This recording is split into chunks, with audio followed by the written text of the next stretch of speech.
Hello friends and welcome to YouTube channel Freedom Tech, and in this session what we are going to configure, Open Media Vault on our Raspberry Pi 4. Okay, and with the help of Open Media Vault we are going to create a share folder, a network share folder for our Windows machine or for our network. Okay, so for that of course we need here a Raspberry Pi 4. Okay, I have a Raspberry Pi 4 with 4 GB RAM. Then this is what our USB pen drive. You can use more storageable pen drive. I have here only 4 GB pen drive. Okay, so this pen drive is basically our storage device which we are going to share on our network. Okay, and this is what the SD card for installing the Raspbian Lite. Okay, I am going to install Raspbian Lite. Then this is what our SD card reader. Okay friends, we are now on our Windows 10 desktop, Windows 10 laptop. Okay, here we need to simply visit the raspberrypi.org. This is what our raspberrypi.org official website, Raspberry Pi OS. Okay, and then simply click on software. Okay, simply click on software and then just scroll down, and as you can see here it is what our Raspberry Pi Imager. You need to download for the Windows because we are right now on Windows machine, so we need to download for the Windows. I have already downloaded the Raspberry Pi Imager on our Windows 10 machine and also installed the Raspberry Pi Imager. Okay, so if you are suppose on Mac OS, so you need to download for the Mac OS. If you are on for Ubuntu, simply download the Raspberry Pi Imager for Ubuntu. Okay, so I have already downloaded the Raspberry Pi Imager. Okay, simply now I'm going to minimize this Chromium and we are going to open our Imager. As you can see the Raspberry Pi Imager, simply click on open and here we go, we have our Raspberry Pi Imager. Simply choose OS, then Raspberry Pi OS other, and here it is. As you can see Raspberry Pi OS Lite. For installing Open Media Vault we want to install the Raspbian Lite on our Raspberry Pi 4. Okay, so choose the Raspberry Pi OS Lite 32-bit, simply select it, choose the storage, here it is, which is my 15.9 GB SD card. Simply I am going to select it, click on write, click on yes, and then again click on yes, and now our image is flashing inside our SD card. Okay, so it takes some time. Meanwhile I will pause the video. Okay friends, as you can see it's writing, so I am going to pause the video. So friends, as you can see we have successfully flashed our Raspbian Lite inside our SD card, as you can see. So simply now click on continue and now we are ready. I am going to insert the SD card inside our Raspberry Pi 4. Also connect the USB pen drive for basically sharing the storage. Okay, so insert the SD card and connect the USB pen drive which you want to use as your shareable folder, or which basically your shareable storage device. Okay, so let's start. So friends, as you can see I have inserted the SD card. Also I have connect the 4 GB USB pen drive to our Raspberry Pi 4, and I am not going to connect keyboard and mouse. Okay, because we are going to use here our SSH to access our Raspberry Pi 4 on our Windows machine. And in Raspbian Imager, the latest Imager, we can already configure, we basically already configure the SSH. Okay, I have already made the video how to configure Wi-Fi and SSH with the help of Imager. Okay, so we have already done with the basic setup. Now I am going to access our Raspberry Pi 4 using SSH on our Windows 10 machine. Okay, so let's start. So friends, we are now on again our Windows 10 laptop. Okay, Windows 10 desktop machine, and first we need to know the IP address of our Raspberry Pi 4. Okay, so with the help of Raspbian Imager I have changed the host name. Okay, I have already made the video how to change the host name and also how to set the SSH password with the help of Raspbian Imager. Okay, so I have changed the default host name. The default host name is Raspberry Pi. I have changed with Freedom Tech. Okay, so I am going to open my router default page and I need to search the host name freedom tech. As you can see, the freedom tech is host name and the IP address is 192.168.103. So freedom tech is host name for, of course, my Raspberry Pi 4, and IP address is 192.168.0.103. so you need to remember what basically you assign the host name for your Raspberry Pi 4. If you just stick with the default one, so default one host name is Raspberry Pi. Okay, so check with your details and just know the IP address of your Raspberry Pi 4. So mine is 192.168.0.103. so I am ready, and here I am not going to use a putty, I am going to use here a simple PowerShell. So simply you need to go here and you need to search for the PowerShell. As you can see, Windows PowerShell, and simply click on open, and it will open the PowerShell. I have already opened. As you can see, this is what the PowerShell. Simply open it, and here we are going to run the command. First I need to make here a little bit changes for better clarity. I am going to go with a 24. Okay, I hope you all see clear right now. Now we are going to run the command. So SSH, Pi is your username, Pi is our username by default, @ and the IP address of our Raspberry Pi 4 192.168.0.103. just hit enter, and then we need to mention the password, of course. So I'm going to enter my password, and as you can see, we are now with the help of SSH, we are basically accessing our Raspberry Pi 4 on Windows 10 machine with the help of SSH and PowerShell. Okay, now we are ready. First we need to simply run the command sudo apt update, and it will update the packages. As you can see, it's now updating. So friends, we have successfully updated our packages. Now we are going to install the openmediavault. Simply open the browser, the Chrome browser, and here we need to search for openmediavault install. As you can see, openmediavault install script. Simply hit enter, and this is the GitHub repository. As you can see here, openmediavault plugin developers install script. Simply click on here. Okay, and just scroll down, and we need to copy this command. Okay, sudo duplicate command. Simply copy it command from GitHub repository, copy it, open the PowerShell, and I'm going to first clear the screen, and just right click, and it will automatically paste inside the PowerShell. And as you can see, it's now installing the openmediavault. The process is now started. As you can see, it's installing. So friends, it takes a minimum time, so meanwhile I will pause the video. Okay, so friends, as you can see, we have successfully installed our openmediavault on our Raspberry Pi 4. Okay, as soon as the installation completed, the machine will be automatic reboot. As you can see, the network setup rebooting. Okay, so we have now done, and now just within minute, or we have to just wait for a second, and then now what we want to do, we want to simply open our Chromium browser, and here we need to access our Raspberry Pi 4 IP address. So 192.168.0.103 is the IP address of mine.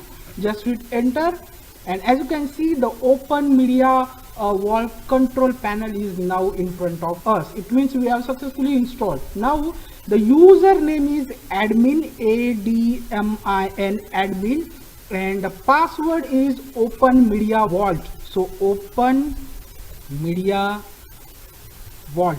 So username is admin and openmediavault is the password. Simply click on login, and it will open our openmediavault control panel. As you can see, loading, please wait. And that's it friends, we are now inside our openmediavault control panel. First thing what we want to do here, simply go to the general setting. Okay, then auto logout, simply click on here, auto logout, and just disable the auto logout. Okay friends, so now friend, what is next? Simply we need to go inside the storage. So scroll down, and here it is. As you can see, the storage option, and inside that storage option we have here a disk. Okay, so simply click on disk, and it will show the disk it will show basically the storage device which we connect with our Raspberry Pi 4. And as you can see, the /dev/sda 3.74 GB jet flash is basically my USB pen drive, which we are going to use as a shared device. Okay, so simply select the device, click on wipe. We need to simply wipe the device. So simply do you really want to wipe the selected device? Click on yes, click on quick, and it will quickly wipe the device. Okay, as you can see, it's done. Simply close. Okay, now we have done with the erase process. Now simply scroll down and we need to simply create the file system. So in storage, as you can see, we have here a file system option. Simply click on file systems. Okay, so simply what we want to do here, we need to click on create. As you can see, then we want to select the device. Simply click here, and as you can see, this is what our device, the transient 4 GB. Simply select it, then don't change anything here. File system is extension 4. Don't change anything here. File system is by default extension 4. So just simply select the device, file system extension 4, click on OK, click on yes, and it will create the file system. So process is now started, as you can see.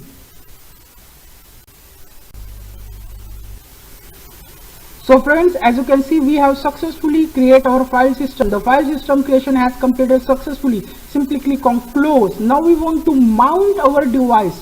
So simply, as you can see, our device is now up here, /dev/sda1.